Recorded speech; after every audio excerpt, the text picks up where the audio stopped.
ഇന്ന് നമുക്ക് light exhibit ചെയ്യുന്ന മറ്റൊരു ഫിനോമിനനെ കുറിച്ച് പഠിക്കാം. ഇപ്പോൾ ഒരു ഗ്ലാസ് കുപ്പി ഗ്ലാസ്സിൽ നമ്മൾ വെള്ളം എടുത്തിട്ട് അതിലൊരു സ്പൂൺ ഇടുകയാണെങ്കിൽ we can see that the spoon appears bent at the surface of separation. ഈ surface of separation of water and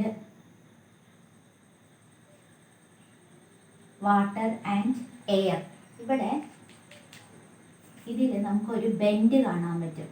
ഇങ്ങനെ ഒരു we can see a bend at the surface of separation of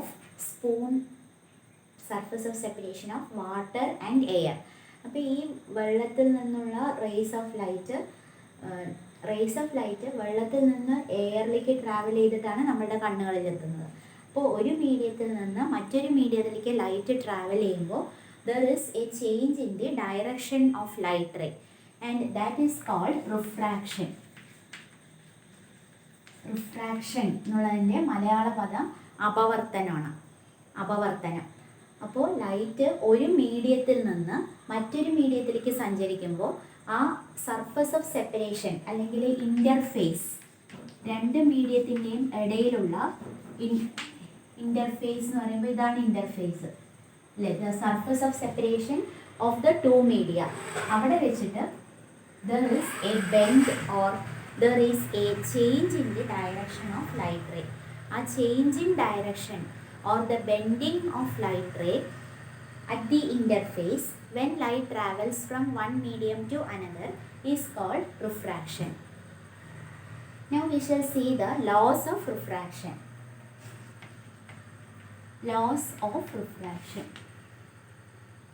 അപ്പോൾ ഒരു glass surface അല്ലെങ്കിൽ ഒരു transparent സർഫസിൽ light വന്ന് വീണ് കഴിഞ്ഞാൽ ray of light is incident on a glass surface. അപ്പോൾ ഈ പോയിന്റ് ഓഫ് ഇൻസിഡൻസിൽ we are drawing the normal. This is the incident ray. Transparent സർഫസിൽ വന്ന് വീണ് കഴിഞ്ഞാൽ part of the ray is reflected and part of the ray is transmitted. ചെറിയൊരു ഭാഗം reflected ആവും, കുറച്ച് ഭാഗം refracted. It will go through the medium. ഈ ഗ്ലാസ്സിലൂടെ കടന്നു പോകുന്നു.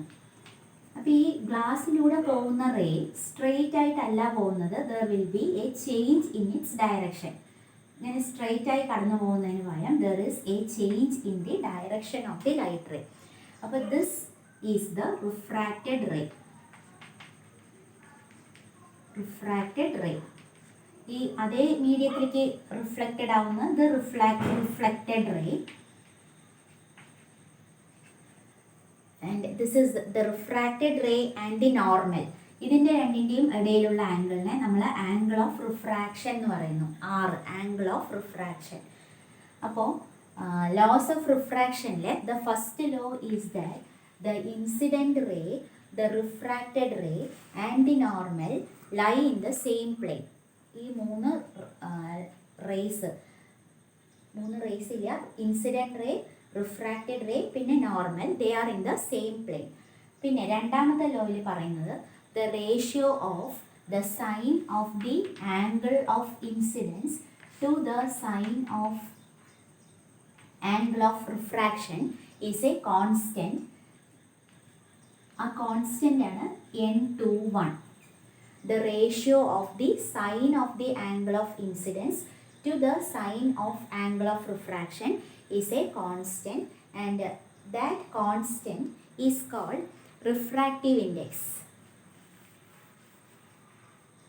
ഈ n/1 എന്ന് പറഞ്ഞാൽ that is the refractive index of the second medium with respect to the first medium. അതായത് n2 divided by n1. n2/n1 ആണ് n/1, refractive index of second medium with respect to first medium. അപ്പോൾ ഈ കോൺസ്റ്റൻറ്റിൻ്റെ value ഈ രണ്ട് മീഡിയത്തിൻ്റെ nature അനുസരിച്ചിരിക്കും. അതേപോലെ നമ്മൾ ഉപയോഗിക്കുന്ന ലൈറ്റിൻ്റെ വേവ് ലെങ്ത് അനുസരിച്ചിരിക്കും. And this law is called Snell's law. This law is called Snell's law of refraction. അപ്പോൾ sin i by sin r equal to n21 എന്ന് എഴുതാം. Refractive index of second medium with respect to first medium. അതല്ലെങ്കിൽ എങ്ങനെ എഴുതാം? n2 by n1 എന്ന് എഴുതാം. അപ്പോൾ n1 sin i ഇതിനെ ക്രോസ് മൾട്ടിപ്ലൈ ചെയ്ത് കഴിഞ്ഞാൽ എന്താ കിട്ടുക? n1 sin i equal to n2 sin r. n1 എന്നുള്ളത് ആദ്യത്തെ മീഡിയത്തിൻ്റെ റിഫ്രാക്റ്റീവ് ഇൻഡെക്സ് ആണ്. ഇതാണ് എയർ ആണ് ഫസ്റ്റ് മീഡിയം, ഗ്ലാസ് ആണ് സെക്കൻഡ് മീഡിയം. അപ്പോൾ n1 എന്നുള്ള മീഡിയത്തിലാണ് ആംഗിൾ ഓഫ് ഇൻസിഡൻസ് വരുന്നത്, n2 എന്നുള്ള മീഡിയത്തിലാണ് ആംഗിൾ ഓഫ് റിഫ്രാക്ഷൻ വരുന്നത്. അപ്പോൾ ഫസ്റ്റ് മീഡിയത്തിൽ n1 എന്നുള്ള മീഡിയത്തിലാണ് ഇൻസിഡൻസ്, n1 sin i ഇങ്ങനെ പഠിച്ചാലും മതി. n1 sin i equal to n2 sin r, or we can say sin i by sin r equal to n2 by n1. അപ്പോൾ n21 എന്ന് പറഞ്ഞാൽ that is n2 by n1. ഇനി തിരിച്ച് n12 എന്ന് പറഞ്ഞാൽ എന്താണ്? Refractive index of first medium with respect to second medium എന്ന് പറഞ്ഞാൽ that is n1 by n2.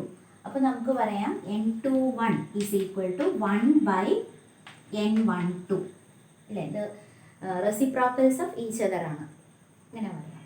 Now suppose ഈ n21 എന്ന് പറയുന്നത് ഇറ്റ് ഈസ് ഗ്രേറ്റർ ദാൻ 1.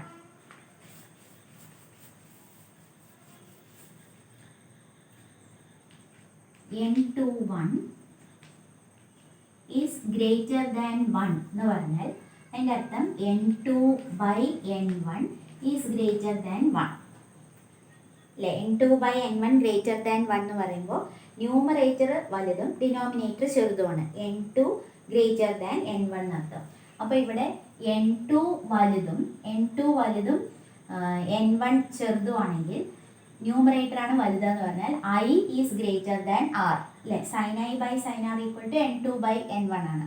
അപ്പോൾ n21 ഗ്രേറ്റർ ദാൻ 1 എന്ന് പറഞ്ഞാൽ n2 is greater than n1, i is greater than r.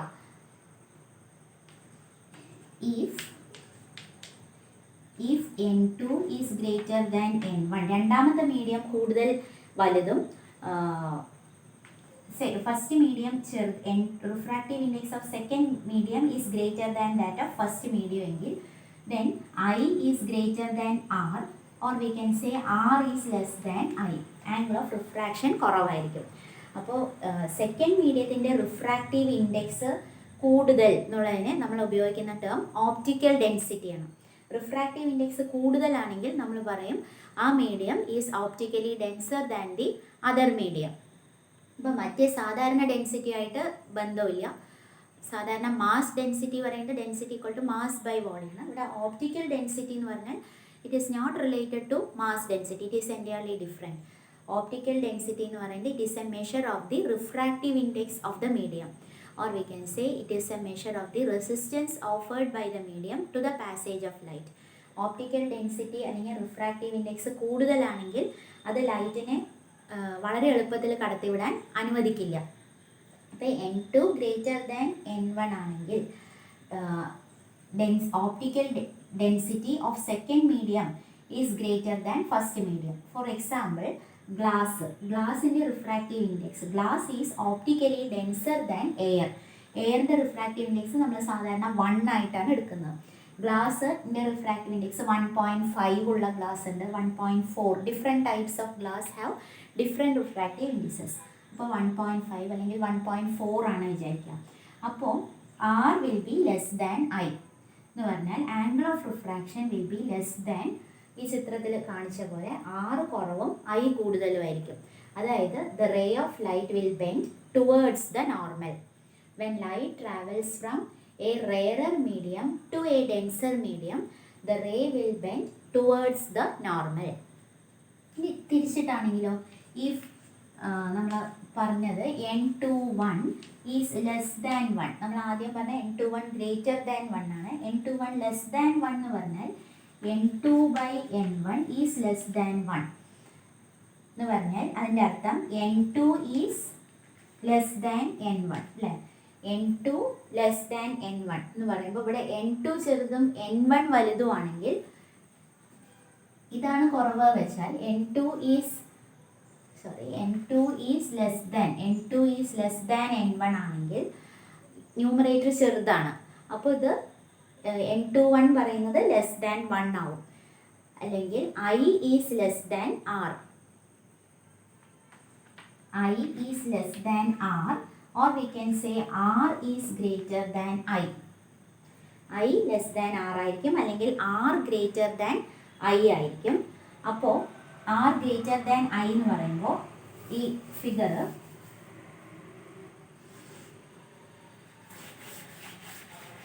ഒരു denser മീഡിയത്തിൽ നിന്നാണ് N2 is less than N1. This is N2. Air ആണ് നമ്മളെ എയർ. N1 ആദ്യത്തെ മീഡിയം ഗ്ലാസ് ആണ് വിചാരിക്കുക, ഡെൻസർ മീഡിയം ആണ്. അപ്പോൾ ഒരു ray of light, this is a normal. A ray of light is incident at the interface. ഈ നോർമലായിട്ടുള്ള ആംഗിൾ ഓഫ് ഇൻസിഡൻസ്. ഇനി ഡെൻസർ മീഡിയത്തിൽ നിന്ന് റെയറർ മീഡിയത്തിലേക്ക് പോകുമ്പോൾ the ray will bend away from the normal. അപ്പോൾ this is the angle of refraction. ഇവിടെ N2 എന്നുള്ള refractive index of air is less than that of glass. അപ്പോൾ light is travelling from denser to rarer medium. Denser to rarer medium ആകുമ്പോൾ the refracted ray will bend away from the normal. അപ്പോൾ നമ്മൾ മനസ്സിലാക്കേണ്ടത് laws of refraction അല്ലേ, ratio of the angle of ratio of the sine of the angle of incidence to the sine of angle of refraction is a constant called the refractive index of the medium. This is Snell's law. അത് പഠിച്ചു വയ്ക്കുക. പിന്നെ അറിയേണ്ടത് when light travels from